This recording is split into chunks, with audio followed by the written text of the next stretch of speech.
अस्सलाम वालेकुम dear students, क्या हाल है आप सबका? ठीक है।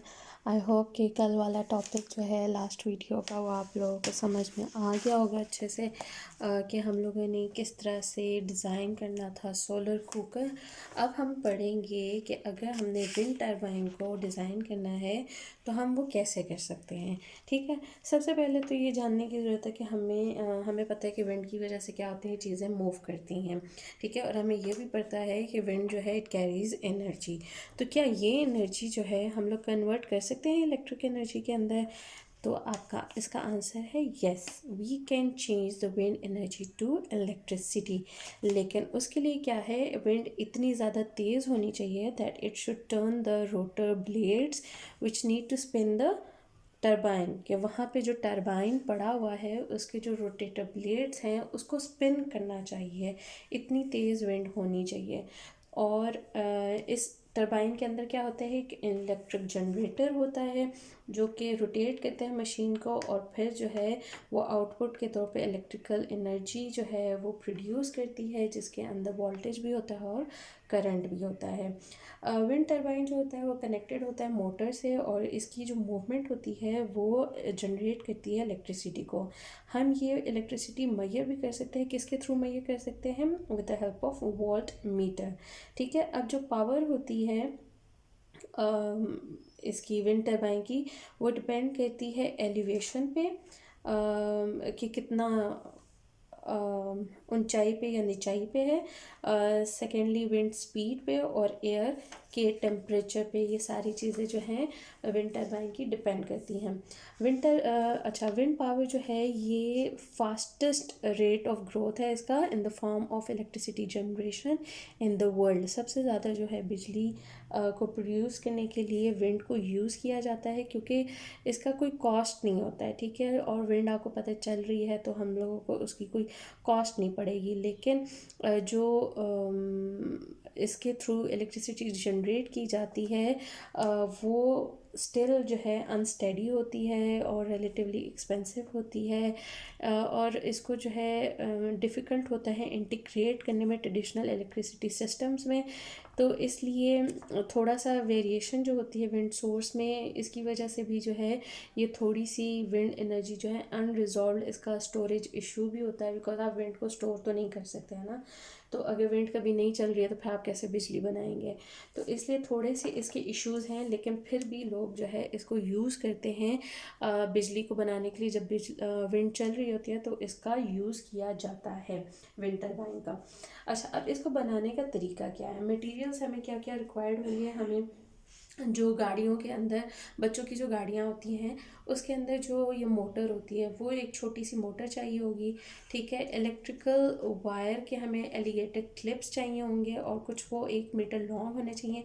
इसके हमें 2 पीसेस चाहिए होंगे। वुडन स्टिक्स चाहिए होंगी, जो ये लाइट वाली आप लोग यूज़ कर सकते हैं, चॉप स्टिक्स हो सकती हैं। इसके अलावा और तिनके हो सकते हैं। तो वुडन स्टिक्स थोड़ी सी लाइट हमें चाहिए होंगी, लेकिन इतनी भी ज़्यादा लाइट ना हो, थोड़ी सी इतनी हो कि कार्डबोर्ड के जो पीसेस का जो है वो वज़न बर्दाश्त कर सकें। कार्डबोर्ड के 4 पीसेस चाहिए होंगे हमें। ठीक है, सिलेंड्रिकल शेप कॉक चाहिए होगा। इसके अलावा कॉमन पिन चाहिए होगी, एम्प्टी प्लास्टिक बॉटल चाहिए होगी, मेटल का रॉड या लॉन्ग नेल चाहिए होगा, वोल्ट मीटर या बल्ब आप उसकी जगह पे ले सकते हैं, स्कॉच टेप और सीजर्स जो हैं वो भी हमें चाहिए होगी। सबसे पहले बनाने के लिए हम लोगों ने क्या करना है, दो हम लोगों ने वुडन स्टिक्स लेनी है, उसको कार्डबोर्ड के साथ अटैच कर देना है, जैसे कि आप लोगों को पिक्चर में नज़र आ रहा है। छोटे छोटे से कार्डबोर्ड लेने हैं और वो हमने 2 साइड्स के ऊपर जो है अटैच कर देने हैं। ठीक है, उसके बाद हमने क्या करना है, ग्लू गन की मदद से जो है टरबाइंस बनाने हैं, ब्लेड्स बनाने हैं इसके। ठीक है, आप कार्डबोर्ड को जो है वुडन स्टिक्स के ऊपर अटैच कर देंगे, फिर उसके बाद हमने जाके इन वुडन स्टिक्स को भी अटैच करना है with the help of a common pin, और आप बीच में जो है कॉक को लेके उसको एडजस्ट कर सकते हैं। अच्छा, अब हमने इन पीसेस को निकालना है कॉमन पिन के थ्रू, और फिर जो है हम लोगों ने सेंटर में जो है आके इन ब्लेड्स को स्टिक कर देना है। फिर हमने कॉमन पिन को जो है कॉक से भी पास करना है। तो अब आपका ये जो घूमने वाली चीज़ है ये रेडी हो गई है। ठीक है, जो विंड का टरबाइन जो होता है वो आप लोगों ने मेन जो स्ट्रक्चर है वो उसका बना लिया। अब हमने उसकी मोटर बनानी है। तो मोटर बनाने के लिए हम लोगों ने क्या करना है कि डीसी मोटर, वो जो छोटे बच्चों की टॉय कार से आप लोगों ने निकाली होगी, वो आप लोगों ने लेनी है। उसको आप लोगों ने माउंट करना है एक लॉन्ग नेल के साथ या किसी भी मेटल रॉड के साथ, जो भी सपोर्टिंग मटेरियल हो, जो कि आप लोग प्लास्टिक बॉटल के अंदर डाल सके। एक प्लास्टिक आपने बॉटल लेनी है, उसको आपने फिल करना है सैंड के साथ, और फिर वो जो डीसी मोटर के साथ आपने लॉन्ग नेल लगाया था उसको आपने उस बॉटल के अंदर घुसा देना है। ठीक है, उसके बाद आपने जो है ब्लेड्स को आपने कनेक्ट करना है। जो आप लोगों ने ब्लेड्स फर्स्ट स्टेप में बनाए थे वो ब्लेड्स आपने इस मोटर के साथ अटैच कर देने हैं, जैसे कि आप लोगों को डायग्राम में नज़र आ रहा होगा। और फिर उसके बाद आप लोगों ने क्या करना है, वायर्स को अटैच करना है। पीछे आप लोगों ने मोटर की जो है ना वायर्स को अटैच करना है, या तो वोल्ट मीटर के साथ अटैच कर लें ये देखने के लिए कि वो कितनी उसके अंदर कितना वोल्टेज आता है, या आप उसके साथ बल्ब को भी अटैच कर सकते हैं। ठीक है, ये कर लेंगे। और इसके बाद आप जैसे ही ये पंखे जो है, ब्लेड्स जो हैं, ये चलने स्टार्ट हो जाएंगे तो आपका वोल्टेज जो है वो भी बनना स्टार्ट हो जाएगा। तो ये जी, और इसके साथ साथ वोल्ट मीटर में आपको नज़र आता रहेगा कि आप लोगों का जो करंट है वो कितने वोल्टेज का प्रोड्यूस हो रहा है। अगर आप बल्ब लगाते हैं तो बल्ब अगर स्टेडीली जल रहा है तो इट मीन्स कि विंड आपकी स्टेडीली जो वोल्टेज है वो स्टेडी है। लेकिन अगर वो ऑन ऑफ हो रहा है तो इट मीन्स कि वोल्टेज जो है थोड़ा सा ऑन ऑफ हो रहा है, आपका लो जा रहा है, तो कभी हाई आ रहा है, कभी लो जा रहा है। तो इसकी मदद से हम लोग जो है एक विंड टरबाइन बना सकते हैं। This is easy to make at home also. आप लोग चाहें तो अपने घरों पे भी बना के देख सकते हैं। और यही इसका जो एप्लीकेशन होती है, यही जो है बड़ी बड़ी इंडस्ट्रीज़ में जब ये विंड टरबाइन इलेक्ट्रिसिटी प्रोड्यूस करने के लिए यूज़ होते हैं तो यही इसकी एप्लीकेशन होती है। यही सिंपल फार्मूला होता है जो कि बड़े मशीन्स में जाके यूज़ किया जाता है, क्योंकि ऑफ कोर्स वो मोटर छोटी वाली तो नहीं लगा सकते पूरे कंट्री के लिए अगर बिजली बनानी हो तो थोड़ी सी बड़ी जो है मोटर्स यूज़ की जाती है, हैवी मशीनरी होती है, ताकि उसके थ्रू पूरे सिटी के लिए, विलेज के लिए, या फिर पूरे कंट्री के लिए बिजली जो है वो प्रोड्यूस की जा सके। तो ये जो है आप लोगों का टॉपिक था कि how to design a wind turbine. ये आप लोगों ने अच्छे से जाके अपने बुक से रीड करना है और उसको समझने की कोशिश करनी है, और फिर आपने बाद में इसको अपनी बुक से लर्न करना है। And we will move on to the next topic now. Now we are starting a new topic which is working of UPS। आप लोगों के घरों में UPS तो होगा, जिनके घरों में बैटरीज और ये सोलर्स वगैरह लगे हुए हैं तो उनके घर में UPS भी होनी चाहिए। आजकल तो सबके घरों में UPS है, कौन ऐसा बंदा होगा जिसके घर में UPS नहीं होगा। So anyway, what does the UPS stands for? UPS stands for uninterruptible power supply। ठीक है, वर्क UPS का क्या मतलब है? Uninterruptible power supply. अनइंटरप्टेबल का क्या मतलब होता है कि बगैर किसी इंटरप्ट के पावर सप्लाई, इंटरप्शन के, रुकावट के पावर जो है उसकी सप्लाई हो रही है। यूपीएस को जो है हम लोग in other words battery backup भी कहते हैं। क्यों कहते हैं? क्योंकि it provides backup when your regular power supply fails और वोल्टेज ड्रॉप्स। जब आपके घर की जो है बिजली चली जाती है, उसका वोल्टेज फेल हो जाता है या ड्रॉप हो जाता है, तो तब जो है ये एज अ बैकअप जो है बैटरी यूज़ की जाती है। यूपीएस जो है अलाउ करता है कि आपके घर की बिजली जो है सेफली शट डाउन हो जाए, और जो दूसरा इक्विपमेंट उसके साथ या बैटरी लगी हुई है वो जो है जो है आपका फ्रिज को, अगर आपके फ्रिज यूपीएस के साथ लगे हुए हैं, बल्ब को, फैंस को, वो टर्न ऑन कर देता है। और इसका जो सप्लाई, अब कितनी देर तक ये सप्लाई चलेगी ये डिपेंड करता है कि आपके यूपीएस का डिज़ाइन कैसा है और इसका साइज़ कैसा है। ठीक है, अब यूपीएस जो है क्या करता है, ये बैटरी को यूज़ करता है ताकि इंटरप्शन जो है अगर आपके घर में हो जाती है, कोई फेल वोल्टेज का फेल हो जाता है, तो ये बैटरी को यूज़ करता है और जो है आपको टाइमली बिजली प्रोवाइड करता है जब आपको नीड होती है। ठीक है, अब यूपीएस का क्या काम होता है? यूपीएस का काम होता है कि ये डिटेक्ट करता है लॉस को या reduction in primary power source, और फिर इस कंट्रोल को वो ट्रांसफ़र करता है बैटरीज़ के ऊपर और डीसी वोल्टेज के ऊपर। इन रिटर्न क्या होता है कि वो डीसी वोल्टेज जो है बैटरीज़ कन्वर्ट करती हैं एसी वोल्टेज के अंदर, और जो भी आप लोगों के घर की जो भी आप लोगों ने यूपीएस के साथ कनेक्ट किया होगा वो आगे टर्न ऑन हो जाएगा। ठीक है, अब इसको टेस्ट हम कैसे कर सकते हैं? टेस्ट हम ऐसे कर सकते हैं कि सबसे पहले जो है आपने जो है इसका चार्जर लगाना है यूपीएस का, और इसको क्या करना है, टर्न ऑन कर देना, पावर को टर्न ऑन कर देना है। अब आप मेक श्योर करेंगे कि सबसे पहले जो है आप उसको यूपीएस को चार्ज होने दें। ठीक है, और इन्वर्टर जो है वो आपका बिजली का जो स्विच है वो टर्न ऑन होगा और जो इन्वर्टर का स्विच है वो टर्न ऑफ होगा।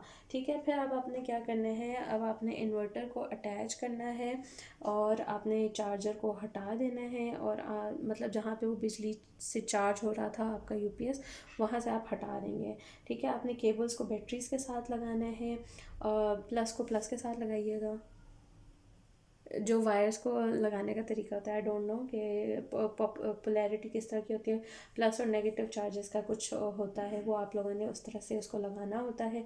आप इन्वर्टर को ऑन कर देंगे और फिर जो है उसके ऊपर कोई आप लोड डालेंगे जो भी आपका यूपीएस के साथ कनेक्टेड होगा।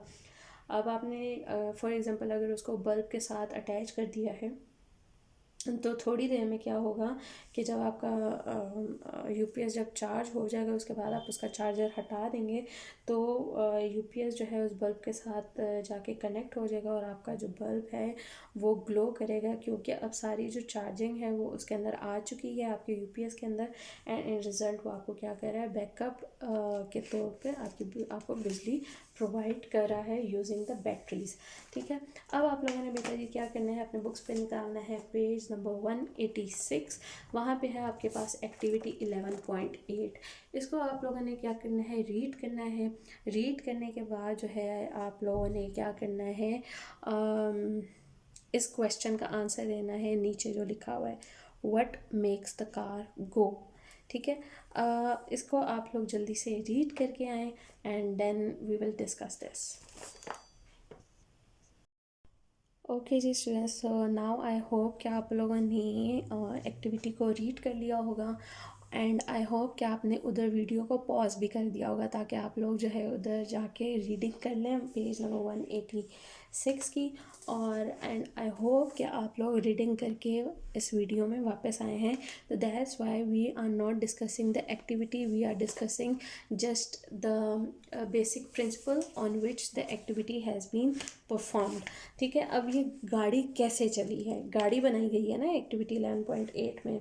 ठीक है, तो ये गाड़ी अब कैसे चली है, बिकॉज हम लोगों ने उसके अंदर कौन कौन से मटेरियल्स डाले थे, हमने उसके अंदर बेकिंग सोडा और वेनेगर डाला था, और जब वो दोनों मिक्स हुए हैं, मिक्स होके क्या बना है, उनका केमिकल रिएक्शन हुआ है और कार्बन डाइऑक्साइड प्रोड्यूस की गई है। कार्बन डाइऑक्साइड ने क्या किया, बोतल के अंदर प्रेशर जो है वो बिल्डअप किया है, और इसकी वजह से क्या हुआ है कि जो कैप के अंदर होल बना हुआ था उसके थ्रू जो है वो कार्बन डाइऑक्साइड अब क्या कर रही है, रिलीज़ होने की कोशिश कर रही है।